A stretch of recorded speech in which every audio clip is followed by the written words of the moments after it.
నమస్కారం ETV news కు స్వాగతం ముందుగా ముఖ్యాంశాలు వర్ష బీభత్సంతో నెల్లూరు జిల్లా కకావికలం జలదిగ్బంధంలోనే వందలాది గ్రామాలు జాతీయ రహదారి ధ్వంసమై స్తంభించిన రవాణా యుద్ధ ప్రాతిపదికన సహాయ చర్యలు చేపట్టిన యంత్రాంగం మధ్యాహ్నానికి జాతీయ రహదారిని తాత్కాలికంగా పునరుద్ధరించే యత్నాలు వరదపోటు నుంచి తేరుకోని కడప చిత్తూరు జిల్లాలు ఉభయ గోదావరి జిల్లాల్లో వరికి అపార నష్టం లక్షల ఎకరాల్లో ముంపునకు గురైన పంట తెలంగాణలో కరువు పరిస్థితిపై తుది దశకు చేరిన ప్రభుత్వ కసరత్తు నేడు ఉన్నత స్థాయి సమావేశం గరిష్టంగా 240 మండలాలు ప్రకటించే అవకాశం కాయలను మగ్గబెట్టేందుకు ఇథిలిన్ గదులు ఏర్పాటు చేయాలన్న హైకోర్టు కార్బైడ్ వాడకాన్ని అరికట్టాలని తెలుగు రాష్ట్రాలకు విస్పష్ట ఆదేశాలు 7వ వేతన సవరణ సంఘం నివేదిక సిద్ధం రేపు ఆర్థిక మంత్రికి సమర్పించనున్న కమిటీ కేంద్ర ఉద్యోగుల వేతనాలు 15% పెంచాలని ప్రతిపాదన ఐఎస్ ఉగ్రవాదులపై ఉమ్మడి పోరుకు సిద్ధమైన అగ్రరాజ్యాలు ఫ్రాన్స్కు రష్యా ఐరోపా సమాఖ్య మద్దతు సిరియా దిశగా కదులుతున్న బలగాలు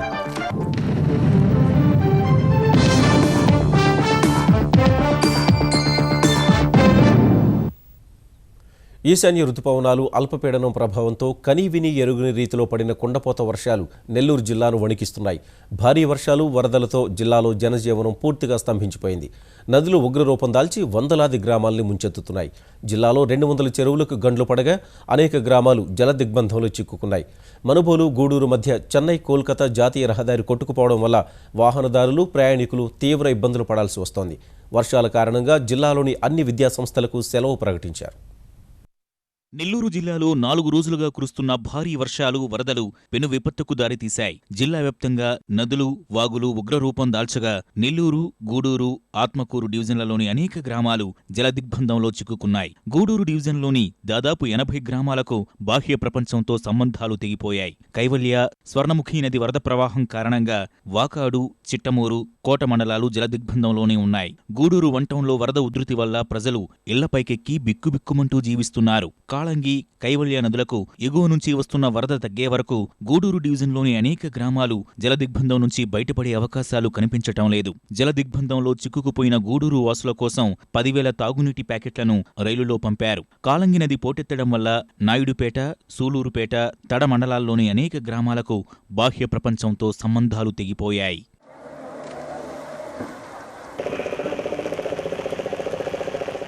పెన్నా నదికి దశాబ్ద కాలంగా ఎన్నడూ లేనంతగా వచ్చిన వరదకు లోతట్టు ప్రాంతాలు చెరువుల్లా మారాయి. ప్రజలను పునరావాస కేంద్రాలకు తరలించారు.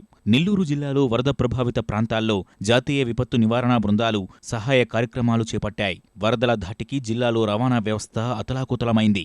ఆత్మకూరు డివిజన్లలో భారీ వరదలకు వాసిలి వద్ద పెద్ద చెరువుకు గండిపడింది. ఫలితంగా ముంబై నెల్లూరు జాతీయ రహదారికి గండి కొట్టారు. నెల్లూరు నుంచి ముంబై కడప ప్రాంతాలకు రాకపోకలు నిలిచిపోయాయి. సాయంత్రంలోగా రాకపోకలు పునరుద్ధరించేలా తాత్కాలిక మరమ్మతులు చేపట్టాలని అధికారులు భావిస్తున్నారు.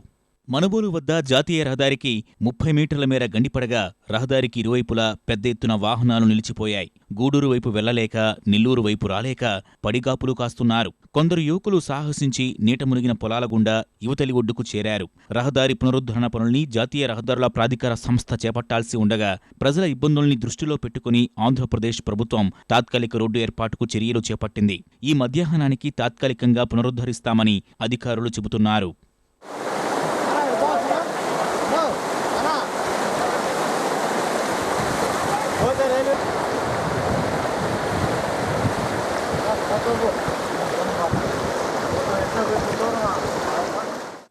జిల్లాలోని దొరవారి సత్రం సూలూరుపేట ప్రాంతాల్లోని మావిళ్లపాడు టోల్ ప్లాజా గోకులకృష్ణ కళాశాల ప్రాంతాల్లో 4-5 చోట్ల జాతీయ రహదారిపై వరద పోటెత్తింది. వరి నాట్ల కోసం కృష్ణా గుంటూరు అనంతపురం జిల్లాల నుంచి వచ్చిన కూలీలు ఇతర ప్రయాణికులు వరదల్లో చిక్కుకుని అవస్థలు పడ్డారు. రహదారులకు గండ్లు పడడం వల్ల ప్రయాణికులు ఇబ్బందులు పడుతున్నారు. విజయవాడ నుంచి నెల్లూరు వరకు రోడ్డు మార్గంలో వస్తున్న వాహనాలు అక్కడి నుంచి ముందుకు వెళ్లలేకపోతున్నాయి. తిరుపతి చెన్నై బెంగళూరు కడప కర్నూలు వైపు వెళ్లి ఆర్టీసీ బస్సులు రద్దు చేశారు. చెన్నై తిరుపతి ఆసుపత్రుల్లో వైద్య సహాయం కోసం వచ్చిన వారు కూడా ఇబ్బందులు పడ్డారు.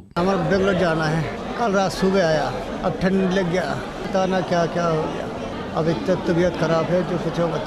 बस में जाना था, बस भी नहीं जा रहा था, गाड़ी भी ट्रेन भी नहीं जा रहे। మేము విజయవాడ వెళ్ళాలండి, తిరుపతికి వెళ్దామని వచ్చాం. ఇంకా బస్సులు ఆగిపోయాయి, అందుకే రిటర్న్ విజయవాడ వెళ్ళిపోతున్నాం. నిన్న పొద్దున్న నుంచి మేము బస్ స్టాండ్లో కూర్చొని ఇప్పుడు కూడా బస్సు కోసం వెయిట్ చేస్తున్నాం. నెల్లూరు రైల్వే స్టేషన్ మీదుగా వెళ్లే పలు సూపర్ఫాస్ట్ ఎక్స్ప్రెస్ రైళ్లు రద్దు చేశారు. 3 రైళ్లను నిన్న సాయంత్రం పునరుద్ధరించారు. సుదూర ప్రాంతాల నుంచి వచ్చి రైళ్ల రద్దుతో చిక్కుకుపోయిన వారంతా చలిగాలులకు గజగజలాడారు. పిల్లలు, వృద్ధులు అవస్థలు పడ్డారు. 2 రోజులు నుంచి సార్, నాట్లుగానే వచ్చి ఆగిపోయాం సార్, వెళ్ళలేకట్టు. మేము వెంకటేశ్వర అందరికి వస్తున్నామండి. ఇవాళ 4 రోజులు అయింది. ఈ తెల్లారి వచ్చాము ఇక్కడికి. ఇక్కడేం బళ్ళు లేవు, చలి కొనిపోతున్నాం, పిల్లల్ని వేసుకొని ఉంటాం. చిత్తూరు జిల్లాలో వర్షాలు తగ్గినప్పటికీ పొంగుతున్న వాగుల కారణంగా అనేక గ్రామాలు జలదిగ్బంధంలోనే ఉన్నాయి. పదుల సంఖ్యలో చెరువులకు గండ్లు పడ్డాయి. జిల్లాలో దాదాపు 400 ఇళ్లు కూలిపోయాయి. వర్షాలను దృష్టిలో పెట్టుకుని జిల్లాలో వరుసగా 3వ రోజు పాఠశాలలకు సెలవు ప్రకటించారు. వాయుగుండం అల్పపీడన ప్రభావంతో ఎడతెరిపిలేని వర్షాల దాటికి చిత్తూరు జిల్లా అతలాకుతలమైంది. పొంగిపొర్లిన వాగులు, వంకలు, జలాశయాలతో జిల్లాలో 45 చెరువులకు గండ్లు పడ్డాయి. 200 కిలోమీటర్ల మేర రహదారులు దెబ్బతిన్నాయి. 124 వంతెనలు ధ్వంసమయ్యాయి. తిరుపతిలోని అనేక కాలనీలు ఇప్పటికీ జలదిగ్బంధనంలోనే ఉన్నాయి. ఆర్సీ రోడ్డులో ఓ ఇంటి పైకప్పు కూలి 2 గాయపడ్డారు. జిల్లాలోని విజయపురం మండలంలో వంతెన కూలి ఓ వ్యక్తి మృతి చెందాడు. కలికిరి మండలం చీకటపల్లి వంతెనపై వరద నీరు ఉధృతికి పాలవ్యాను కొట్టుకుపోయి 3 గల్లంతయ్యారు. మరో 2 పోలీసులు రక్షించారు.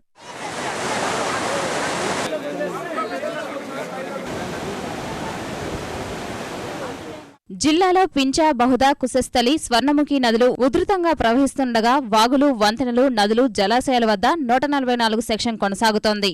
భారీ వర్షాల కారణంగా జిల్లాలో 1600 హెక్టార్లలో పంటలు దెబ్బతిన్నాయి. 400 ఇళ్లు కూలిపోయాయి. పెద్ద సంఖ్యలో పశువులు, గొర్రెలు మృతి చెందాయి. ప్రభుత్వ ఆదేశాల మేరకు సహాయ చర్యలు ముమ్మరం చేసిన అధికారులు బాధితుల కోసం 58 పునరావాస కేంద్రాలను ఏర్పాటు చేశారు. వర్షాలు కొనసాగే అవకాశమున్నందున ప్రతి నియోజకవర్గానికి ప్రత్యేక బృందాన్ని ఏర్పాటు చేసి పరిస్థితి సమీక్షిస్తున్నారు.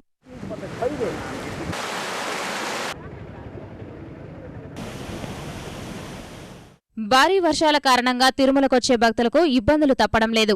రైళ్లు, బస్సు సర్వీసులు రద్దవడం వల్ల తిరుపతి, రేణిగుంట రైల్వే స్టేషన్లో పడిగాపులు కాస్తున్నారు. తిరుపతి నుంచి వెళ్లే వెంకటాద్రి, పద్మావతి, తిరుమల, నర్సాపూర్, మచిలీపట్నం, కాకినాడ రైళ్లను రద్దు చేశారు. చెన్నై, గూడూరు, రేణిగుంట ప్యాసింజర్లు కూడా రద్దవడంతో సొంతూళ్లకు ఎలా వెళ్లాలో అర్థం కావడం లేదని ప్రయాణికులు వాపోతున్నారు.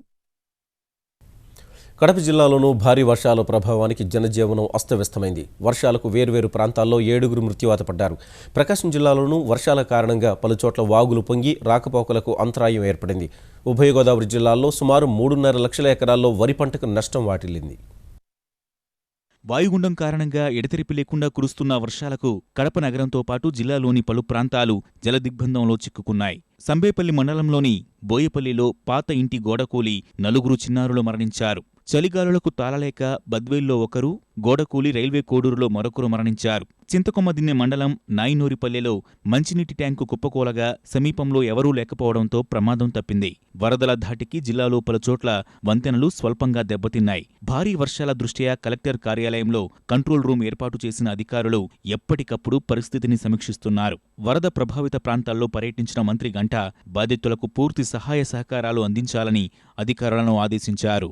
ఎప్పటికప్పుడు ఎంత రెయిన్ఫాల్ వస్తూ ఉంది, ఎంత ఇన్ఫ్లో వస్తూ ఉంది, ఎంత స్టోరేజ్ కెపాసిటీ ఉంది, రిజర్వాయర్ లెవెల్స్ ఏంటి, ట్యాంక్స్ పొజిషన్ ఏంటి, ఎంతెంత వాటర్ వస్తే రిలీజ్ చేయాలి వాటర్, ఎక్కడ ఇంకా ఎక్కువ వస్తే ఏమైనా గడ్డు పట్టాలా, ఇవన్నీ కూడా ఎప్పటికప్పుడు సమన్వయం చేసుకుంటూ ఈ డ్యామేజ్ తక్కువ ఉండే విధంగా అధికారులు ఎప్పటికప్పుడు సమీక్షిస్తా ఉన్నారు. గతంలో ఏదైతే హుదూదు చేశామో సేమ్ గైడ్లైన్స్ తోటి దీనికి కూడా నిన్న జీవో ఇవ్వడం జరిగింది.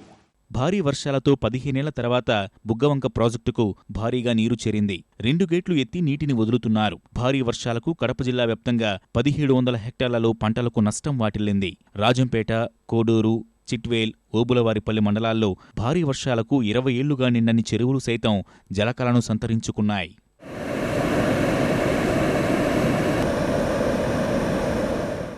ప్రకాశం జిల్లాలోనూ పలుచోట్ల వర్షాలు కొనసాగుతున్నాయి. కందుకూరు డివిజన్లో అత్యధిక వర్షపాతం నమోదు కాగా ఒంగోలు, మార్కాపురం డివిజన్లలోని అన్ని మండలాల్లో జల్లులు పడుతున్నాయి. మన్నేటికోట వద్ద మన్నేరువాగు ప్రవాహానికి బొలవపాడు, కందుకూరు మధ్య రాకపోకలు నిలిచిపోయాయి. ఉప్పుటేరు కాజ్వే ఉధృత ప్రవాహంతో గుడ్లూరు, బసిరెడ్డిపాళ్యం మధ్య రాకపోకలకు అంతరాయం ఏర్పడింది.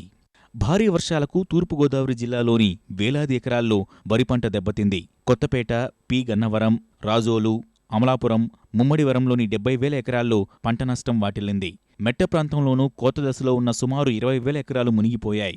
అరకుర దిగుబడులు రంగు మారడంతో ధాన్యం కొనుగోలుపై అన్నదాతలు ఆందోళన చెందుతున్నారు. మద్దతు ధర ఇచ్చి ఆదుకోవాలని ప్రభుత్వాన్ని కోరుతున్నారు. తెలంగాణలో తీవ్ర వర్షాభావ పరిస్థితుల దృష్ట్యా రాష్ట్రంలో కరువు మండలాల ప్రకటనపై ప్రభుత్వం దృష్టి సారించింది. ఇప్పటికే క్షేత్రస్థాయిలో అధికార యంత్రాంగం కసరత్తు పూర్తి చేయగా కరువు మండలాలపై నిర్ణయం తీసుకునేందుకు ఇవాళ ఉన్నతాధికారులు సమావేశం కానున్నారు. కరువు మండలాలకు సంబంధించి వివిధ అంశాలను ప్రాతిపదికగా తీసుకుని అధికారులు 3 ప్రతిపాదనల్ని రూపొందించారు. జూన్, జూలై నెలల్లో వర్షాభావ పరిస్థితుల ఆధారంగా ఒక జాబితా రూపొందించగా జూన్, జూలై, ఆగస్టు నెలల్లో వర్షాభావ పరిస్థితుల ఆధారంగా మరో జాబితా రూపొందించారు. నైరుతి రుతుపవనాల పూర్తి కాలాన్ని పరిగణలోకి తీసుకుని మరో జాబితా తయారు చేశారు. ఈ ప్రతిపాదనల్లో కనిష్టంగా 60 మండలాలు, గరిష్టంగా 240 కరువు మండలాలు ఉన్నట్లు సమాచారం. చిత్తూరు నగరపాలక సంస్థ కార్యాలయంలో మేయర్ దంపతుల హత్య కేసు దర్యాప్తును ఆంధ్రప్రదేశ్ పోలీసులు ముమ్మరం చేశారు. కాల్పుల ఘటనలో మేయర్ అనురాధ అక్కడికక్కడే చనిపోగా ఆమె భర్త మోహన్ మృత్యువుతో పోరాడి గత రాత్రి ప్రాణాలు విడిచారు. పట్టపగలే అధికార పార్టీకి చెందిన నేతలను కిరాతకంగా హత్య చేయడాన్ని తీవ్రంగా పరిగణిస్తున్న పోలీసులు ఘటనకు పాల్పడింది తామేనంటూ లొంగిపోయిన ముగ్గురిని అన్ని కోణాల్లో విచారిస్తున్నారు. కార్పొరేషన్ కార్యాలయానికి సీసీ కెమెరాలు ఏర్పాటు చేసినప్పటికీ హత్యకు 10 రోజుల క్రితమే వీటిని పనిచేయకుండా చేసినట్లు తెలుస్తోంది. ఇప్పటికే వర్గ పాతకక్షలో ఉన్న మోహన్పై ప్రత్యర్థులు దాడి చేశారా లేక ఇతర కారణాలున్నాయా అన్న కోణంలో దర్యాప్తు చేస్తున్నారు.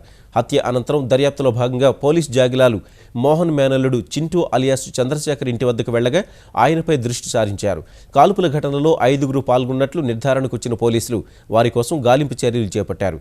ఈ ఘటనలో నిందితులు ఎంతటి వారైనా వదలబోమని హోంమంత్రి చినరాజప్ప స్పష్టం చేశారు. ఫ్రాన్స్లో ఐఎస్ తీవ్రవాదుల మారణహోమంతో అగ్రరాజ్యాలు అప్రమత్తమయ్యాయి. దాడులకు ప్రతీకారం తీర్చుకుంటామని ఇప్పటికే ప్రకటించిన ఫ్రాన్స్ యుద్ధ విమానాలతో సిరియాలో దాడులు ప్రారంభించగా రష్యా కూడా అదే బాట పట్టింది. సినోయ్లో తమ పౌర విమానాన్ని కూల్చివేసిన ఐఎస్పై ఫ్రాన్స్తో కలిసి వైమానిక దాడుల్లో పాల్గొనాలని రష్యా అధ్యక్షుడు పుతిన్ సైన్యాన్ని ఆదేశించారు. ఫ్రాన్స్కు ఐరోపా సమాఖ్య కూడా మద్దతు ప్రకటించింది.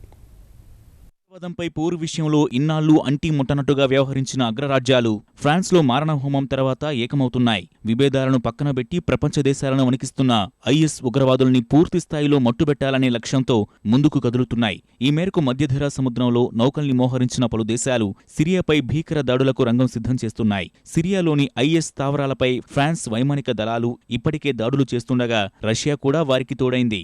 గత నెలలో సినోయ్ ద్వీపంలో పౌర విమానం కూల్చివేసి 224 మంది ప్రాణాలను బలిగొన్న ఐఎస్ తీవ్రవాదులపై ప్రతీకారం తప్పదని రష్యా అధ్యక్షుడు వ్లాదిమిర్ పుతిన్ ప్రకటించారు. సినోయ్ విమాన కూల్చివేత ఘటన కారకుల్ని పట్టిస్తే 330 కోట్ల రూపాయల బహుమతి ఇస్తామన్న ఆయన సిరియాలో దాడులు చేస్తున్న తమ సైనికులను ఫ్రాన్స్తో సమన్వయం చేసుకుంటూ ముందుకు కదలాలని ఆదేశాలు ఇచ్చారు.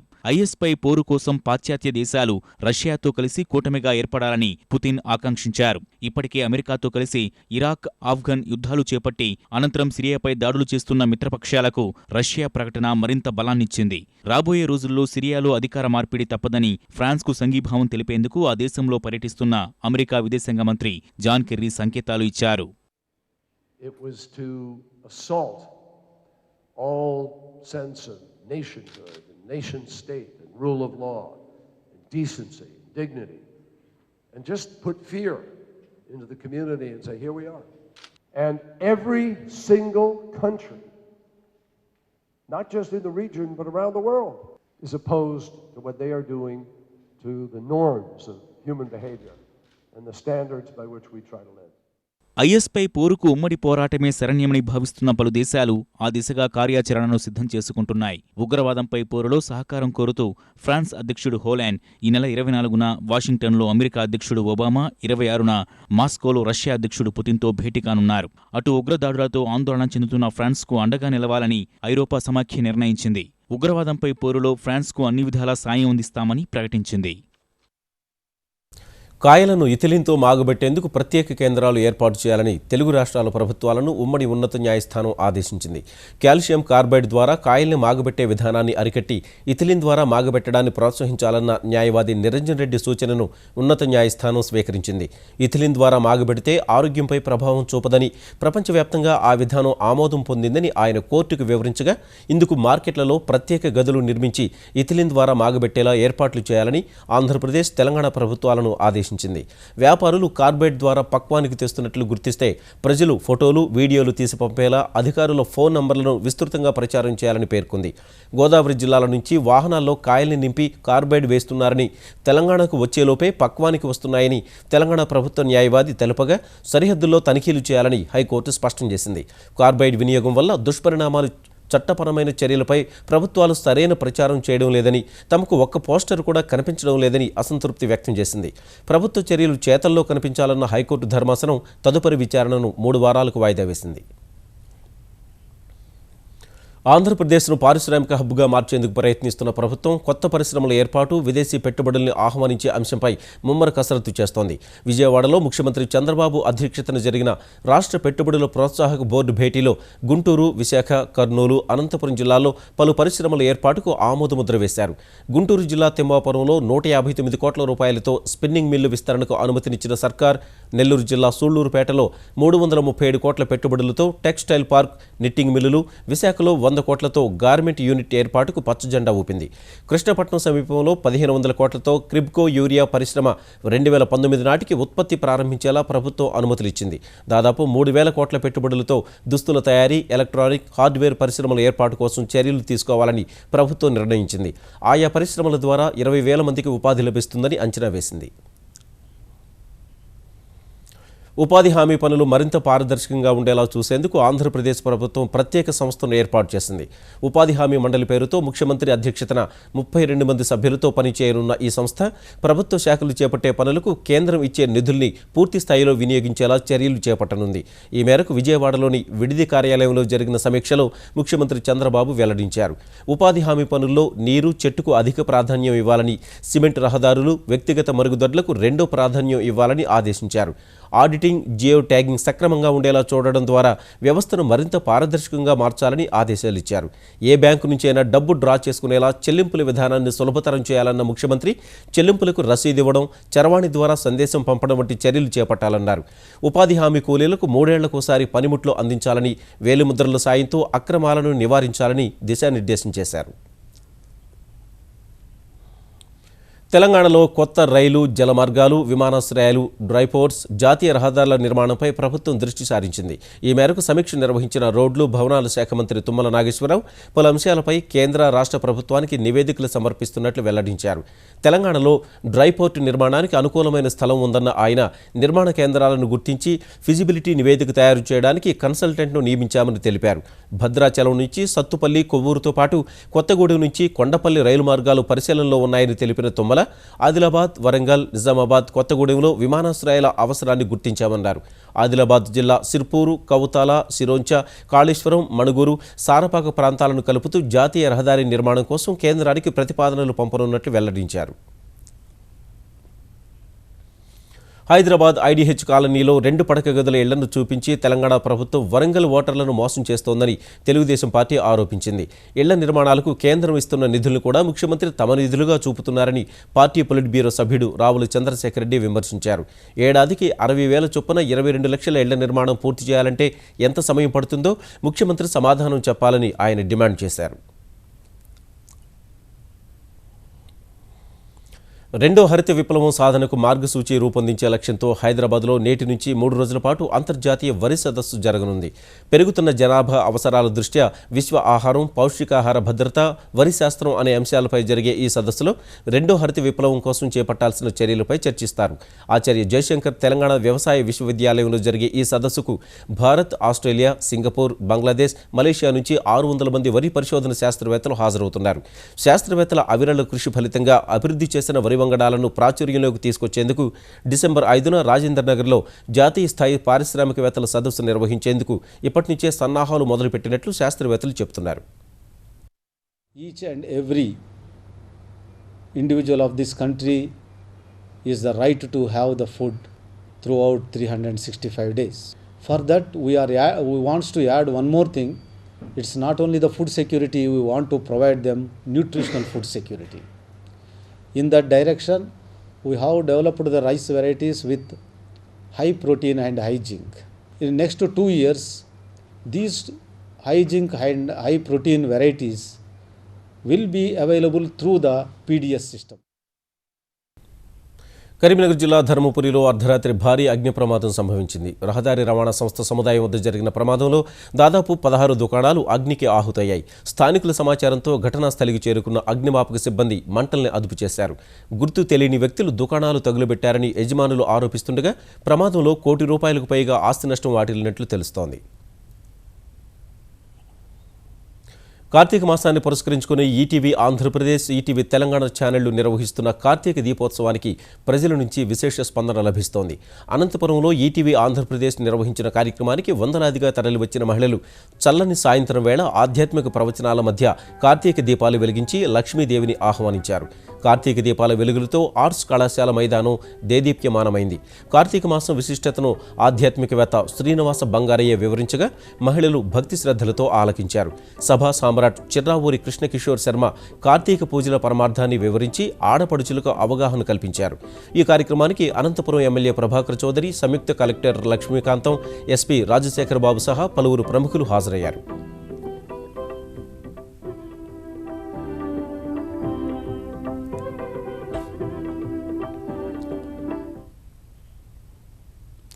ఈటీవీ తెలంగాణ కరీంనగర్లో నిర్వహించిన కార్తీక దీపోత్సవానికి ప్రజల నుంచి అపూర్వ స్పందన లభించింది. నగరంతో పాటు జిల్లాలోని వివిధ ప్రాంతాల నుంచి మహిళలు తరలిరాగా ముఖ్య అతిథిగా కలెక్టర్ నీతుకుమారి, జిల్లా ప్రధాన న్యాయమూర్తి నాగమారుతి శర్మ, జిల్లా విద్యాశాఖ అధికారి లలిత, అదనపు ఎస్పీ సుబ్బారాయుడు సహా పలువురు ప్రముఖులు పాల్గొన్నారు. బిఆర్ అంబేద్కర్ మైదానంలో ఏర్పాటు చేసిన కార్తీక దీపోత్సవంలో ప్రముఖ ఆధ్యాత్మికవేత్త రమణాచారి, చిన్నజీయర్ స్వామి, వేద పాఠశాల విద్యార్థులు వేద ప్రవచనాలు వినిపించారు. కార్తీక దీపం విశిష్టతను ఆధ్యాత్మికవేత్త పురాణం మహేశ్వర్ శర్మ వివరించగా మహిళలు భక్తి శ్రద్ధలతో ఆలకించారు.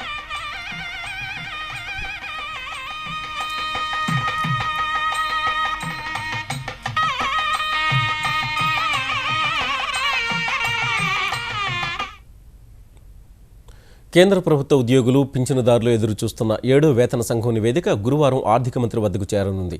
నివేదిక పూర్తయిందని, ఈ నెల 19న ఆర్థిక మంత్రి అరుణ్ జైట్లీకి సమర్పిస్తామని వేతన సంఘం చైర్మన్ జస్టిస్ ఏకే మాథుర్ తెలిపారు.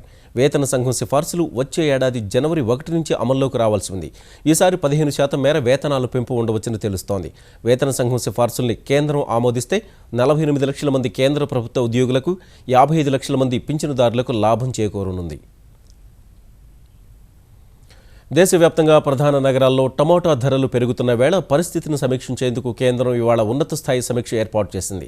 టమోటాతో పాటు ఇతర నిత్యావసర వస్తువుల ధరల తాజా పరిస్థితిని సమీక్షించి తదుపరి చర్యలు ప్రకటించాలని ఆహార వినియోగదారుల వ్యవహారాల శాఖ భావిస్తోంది. కొంతకాలంగా చుక్కలనంటిన ఉల్లి, కందిపప్పు ధరలు స్వల్పంగా దిగొచ్చినా టమోటా ధరలు మాత్రం ప్రజల్ని ఉక్కిరిబిక్కిరి చేస్తున్నాయి. 2 రోజులుగా దేశవ్యాప్తంగా ప్రధాన మార్కెట్లలో టమోటా ధరలు 50% మేర పెరిగాయి. రాజధాని ఢిల్లీలో ప్రస్తుతం కిలో టమోటా ధర ₹62 చేరుకోగా మిగతా ప్రాంతాల్లో ₹50 పలుకుతోంది. టమోటా ధరల పెరుగుదల తాత్కాలికమేనని, పంటలు చేతికి రాగానే ధరలు సాధారణ స్థితికి చేరుకుంటాయని కేంద్రం చెబుతోంది. టమోటా ధరలపై ప్రజలు ఆందోళన చెందాల్సిన అవసరం లేదని వినియోగదారుల వ్యవహారాల శాఖ ఓ ప్రకటనలో తెలిపింది.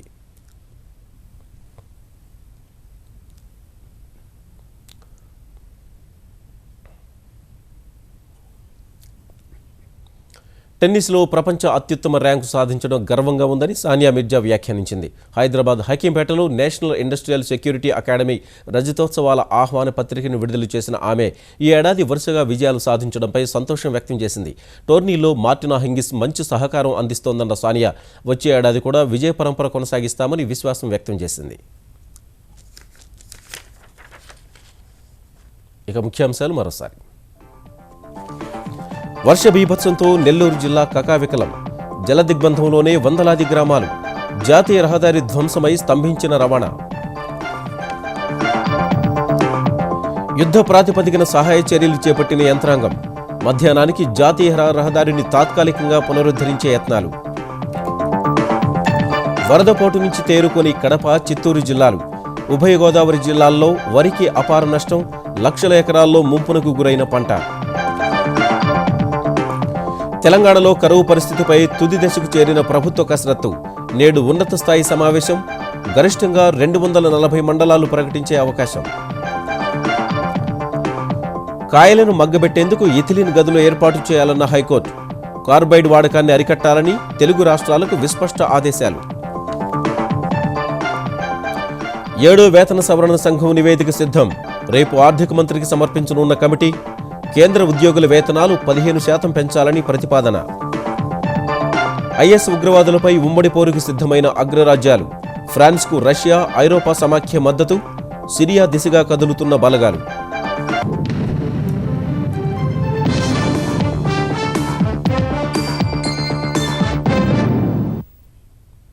ఈటీవీ న్యూస్ సమాప్తం. నమస్కారం.